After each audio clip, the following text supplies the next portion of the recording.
recently I just opened YouTube and I saw so many people they were reviewing phones made by a brand named IQ. So if I'm being completely honest, I've never heard about this brand. And then I did some research and it seems IQ is a Chinese smartphone brand and manufacturer, and it was made in 2019, and it is a subsidiary of Vivo.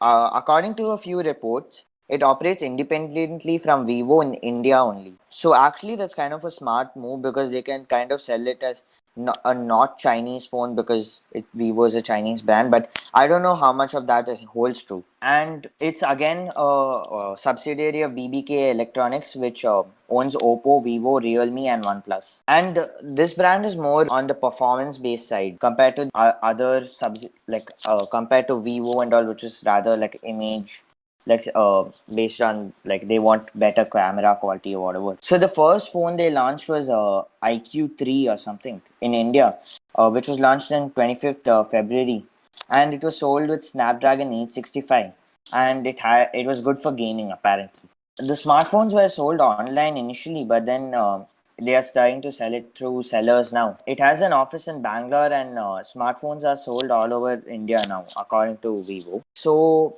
the IQ7 is its latest offering, and they are trying to come back to the market.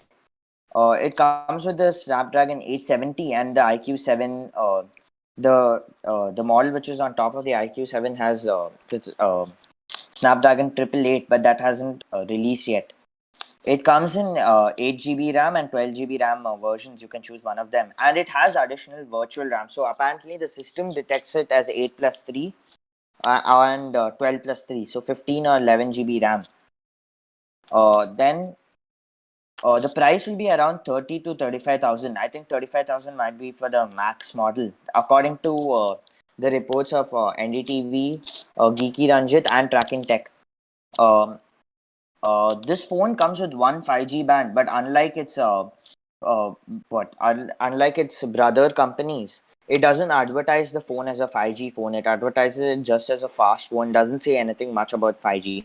Unlike OnePlus, who gives its nod with one band of 5G, is Nord 5G, and even I think the OnePlus 9R comes with one band of 5G. Um, then apart from that, it comes with a 65-watt fast charger, which is really good for such a low price range.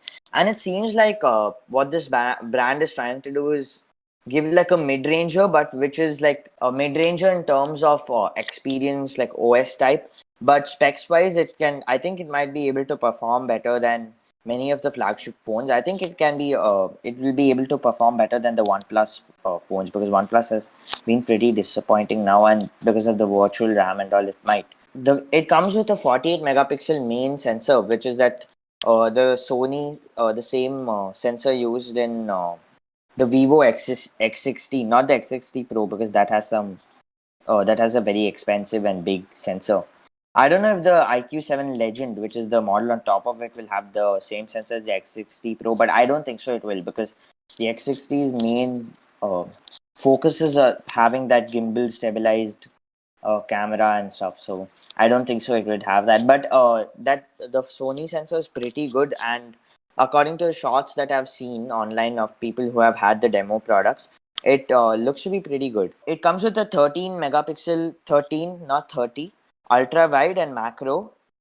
Which I don't know how they're going to use the same lens for ultra wide and macro and have it run smoothly, but I'll have to check that out. I will give you an update once I check that out. Um, and the shots come pretty decent. I wouldn't say good, but if you're comparing it to a flagship, it seems pretty disappointing. I mean, OnePlus has a 50 megapixel ultra wide, but then again, this is like mid range or price with what flagship performance. So I'm not even complaining. And another problem this phone has, it has a 2 megapixel monochrome. See, personally, I feel like they shouldn't have added this. This is just trying to get it out as a triple camera phone. I feel like it's just for the name, just how OnePlus did it with their OnePlus 9, 9 Pro with the 2 megapixel monochrome. I don't think so. This will add any big difference. People are saying you'll get more natural blacks and like basically grayscale images, but I don't think so. Anyone shoots in any grayscale images, and even if it comes in your normal colored images and your blacks will be more crisp, I think nobody will notice a big difference. And I don't want brands to start continuing where they put these such weak cameras without any efficiency and just call it off as a triple camera phone. Ideally it's just a double, like it has a double camera, dual camera setup. It comes with stereo speakers which apparently are really good for the price. Most of the phones in that price range do not even come with stereo speakers unless you're going for a old flagship or something. It comes in two storage options, 128 gigabytes of storage or 256. It is not expandable. I honestly expected it to be expandable because mid-rangers usually have expandable storage, but this one doesn't. Um, Now the whole talk about this phone is it has two chips. One is the processor and another one is an intelligent display chip. So apparently this upscales the gaming performance, and if you're playing a 60 FPS or a 45 FPS, mostly 45 to 30 FPS, or 20 FPS games also, because if you're playing like a emulated game it will be at 20 FPS. It upscales the games and gives perform, and it makes it look like as if we are rendering it on 90 to 120 FPS, and apparently it makes the games really smooth. From the reviews I've seen, gaming is extremely good on this phone. There's no heating issues, and if you play for a long time, and it seems very smooth. Both PUBG and Call of Duty can be played on max settings. Obviously, Fortnite cannot because it's a very demanding game.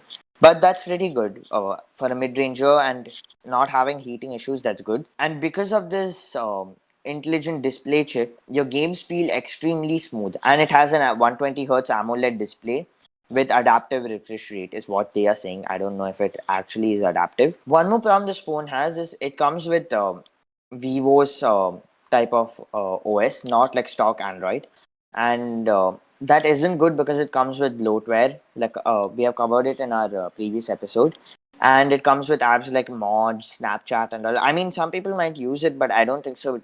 Company should actually do that. Apart from that, I feel like it's a pretty good deal. One thing which I've been missing in the recent phones is wireless charging. I feel like companies should start promoting wireless charging. I know there are many people who say that wireless charging makes no sense, it's so slow and things like that. But I feel like wireless charging is now the future, and we have to embrace it and try making wireless charging better than wired charging.